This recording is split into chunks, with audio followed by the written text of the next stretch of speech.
Public accounts committee, public undertaking committee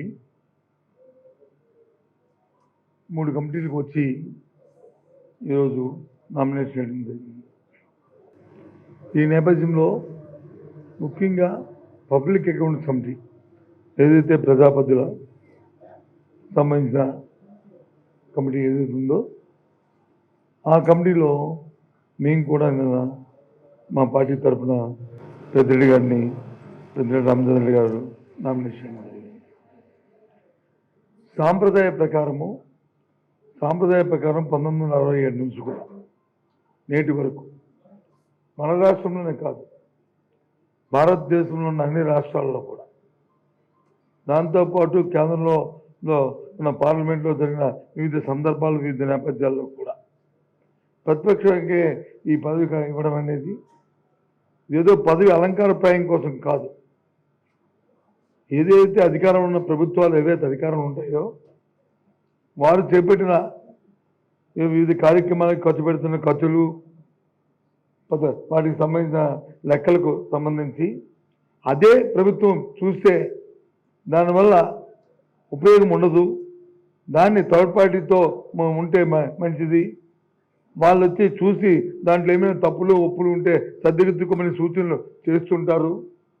తద్వారా computer ఆర్టిజన్లు ఏదైతే కాగుందో వారు కూడా దీన్ని నిర్ధారిస్తారు అని ఒక మంచి ఉద్దేశం సదుద్దేశంతో దీన్ని ఈ కమిటీని రాజ్యాంగంలో పొందుపరిచారు.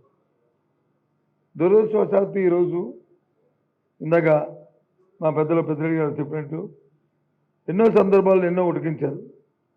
సభ్యులతో సంబంధం లేకుండా నెంబర్ గేమ్తో సంబంధం లేకుండా ప్రతిపక్షానికే ఆ పదవి ఇవ్వడం అనేది జరుగుతూ వస్తున్న నేపథ్యం. కానీ ఈరోజు కొత్త విధానాన్ని తీసుకొచ్చారు.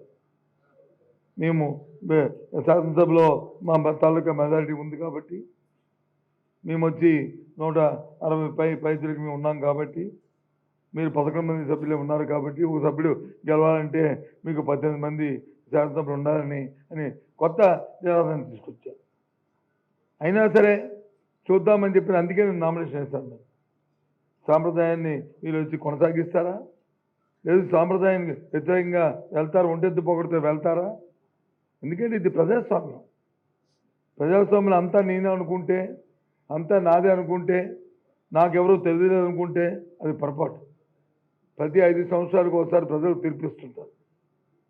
అందరూ చూస్తున్నారు ఎవరు ఏం చేస్తున్నారు అని మనకంట ప్రజలు చాలా ఆలోచన చేస్తున్నారు.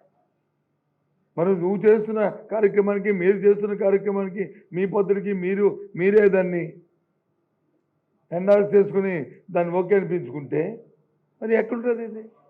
అలాగని మీరు తప్పు చేస్తారా తప్పు చేయడానికి కాదు ఇక్కడ ప్రశ్న. మన తాలూకా సాంప్రదాయం అది. ఎందుకు ప్రతి సంవత్సరం సామాన్యుడు ఒక ఆడిట్ చేసుకుని లెక్కలు పెట్టినప్పుడు ఒక ఆడిటర్కి ఇచ్చి ఆడిటర్ ద్వారా ఎందుకు పెట్టించుకుంటాం? అడిగితే ఎందుకు అకౌంట్ పెట్టి చేస్తారు? ఇది ఒక సాంప్రదాయంగా వస్తున్న ఒక చెక్ అండ్ ఇది. కానీ ఇవాళ చాలా దురదృష్టం. మన దేశంలో రాష్ట్రాల్లోనే కాదు ప్రపంచంలో అన్ని దేశాల్లో కూడా ఏదైతే ఈ కమిటీ ఉందో పబ్లిక్ సంబంధించిన అంశాలు ఏమున్నాయో అక్కడ కూడా ప్రతిపక్షాలకే ఇస్తారు. చెప్పనండి, ఏ దేశంలో చెప్పనండి. ప్రజాస్వామ్యబద్ధంగా ఉన్న ఏ దేశమైనా సరే అందరూ కూడా ఇస్తారు. ఏదో ఇందాక పెద్దిరెడ్డి గారు ఉడికించినట్టు ఏ తాలిబాన్లో లాంటి తప్ప అలాంటి సంస్కృతి మనకు కావాలా? అలాంటి సంస్కృతిని మనం ఇక్కడ పెంచి పోషిద్దామా? అది మంచిదేనా ఆ సాంప్రదాయం? ఏదో పిఎస్సి చైర్మన్ ఏమో మాకు అలంకార ప్రేమో లేకపోతే దాని నుంచి ఏదో పెద్దగా మాకు ఒరిగేదటో కాదు. మేము మా బాధ్యత ప్రజాస్వామ్యంలో అది బాధ్యత. ఒక ప్రతిపక్షంతో ఒక బాధ్యత, అధికార పక్షం వచ్చి వాళ్ళు కూడా వాళ్ళ బాధ్యత. కానీ ఇవాళ అవన్నీ తొంగలో తొక్కారు. ప్రజాస్వామ్యం లేదు, మా ఎస్ఆర్ రాజ్యం చెప్తున్నారు. దయచేసి రాష్ట్ర ప్రజలందరూ కూడా గమనించాలని కోరుతున్నారు. దయచేసి రాష్ట్ర ప్రజలందరూ కూడా ఆలోచించాలని కోరుతున్నాను. ఇది మంచి సాంప్రదాయమా అని కోరుతున్నాను.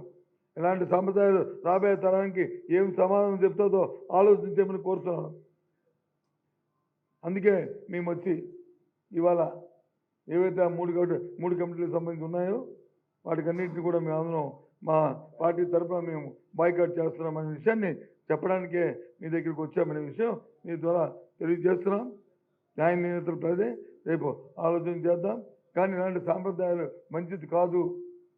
మనం అధికారం వచ్చినప్పుడు అధికారంతో రెండు మంచి సాంప్రదాయాలు తీర్చడానికి ప్రయత్నించారు తప్ప ఇలాంటి అభిప్రాయాలను ప్రజల మీద రుద్ది రాబోయే తరానికి ఇలాంటి చెడు సాంకేతికాలు ఇవ్వడం అనేది సాంప్రదాయం కాదనేది మా అభిప్రాయంగా తెలియజేస్తున్నాం.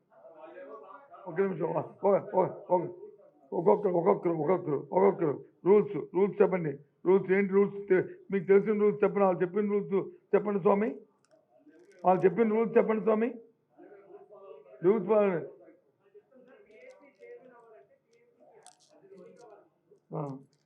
మరి ఇద్దరు సభ్యులు ఉన్నప్పుడు పార్లమెంట్లో ఏ రకంగా వాళ్ళకి వచ్చి ఎన్నిక ఇచ్చారు? అది డిస్కషన్లో నెగోషియేషన్ బట్టి సాంప్రదాయం బట్టి ఆలోచన ఉంటుంది. ఆలోచన మేము వేసాము, నామినేషన్ వేసాము, వాళ్ళు అయిపోతారు కదా, ఒక ఖాళీ పెట్టి సరిపోయింది కదా, ఆటోమేటిక్గా అది అయిపోయింది కదా. అండి ఇద్దరు వేసాము మేము అయిపోయా. అది పోటీ లేదు కదా దానికి. అది ఆటోమేటిక్ వద్దు. పోటీ లేని ఎన్నికవరా మరి? పోటీ ఉంటే కదా, పోటీ ఉంటే మేము దూరం అని చెప్పాం. మేము ఏదైనా సరే మీ పోటీ ఉంటే దీనికి వ్యతిరేకం. ఇప్పుడు దీనికి కూడా ఒకరు వాళ్ళు ఇద్దరు అయిపోయారు అనుకో, మేము ఉంటామే.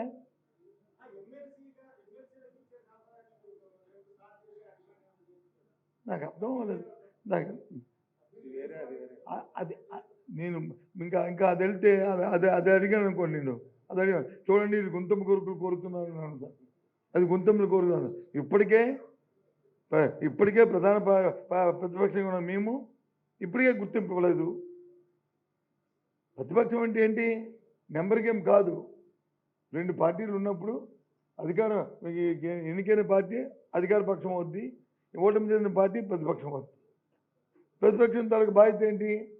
గొంతెత్తి ప్రతి అంశాన్ని ప్రజల తరఫున వాణి వినిపించేది ప్రతిపక్షం.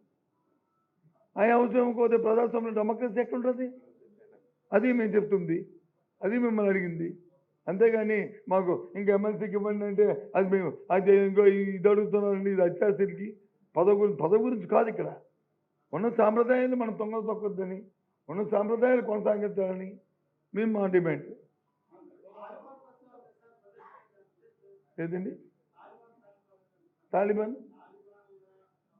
అంటే అక్కడ ఒక దగ్గర లేదు, ప్రపంచంలో మేము నెట్లో చూసుకొచ్చాము. ఏ దేశం లేదు, ఏ రాష్ట్రం లేదు, ఎక్కడ లేదు అంటే అక్కడ ఏంటంటే వాళ్ళ తాలూకు ప్రభుత్వం వేరు, వాళ్ళకి ప్రజాస్వామ్యం మీద అయితే మీద వాళ్ళ రాజ్యాంగం వేరు. అందుకని అలాంటి సంస్కృతి మనకు వద్దు బాబో అని చెప్పి అని ఎత్తాం తప్ప ఇంకేం కాదు.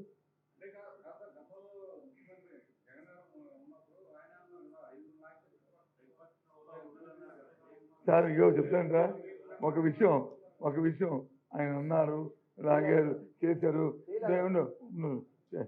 అన్నారు కదా. చేశారా?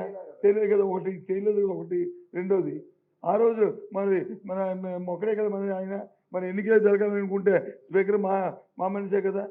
ఎందుకు కేసు గారికి ఎందుకు పెడతాం? పెట్టాల్సిన అవసరం లేదు కదా. పెట్టాల్సిన అవసరం లేదు.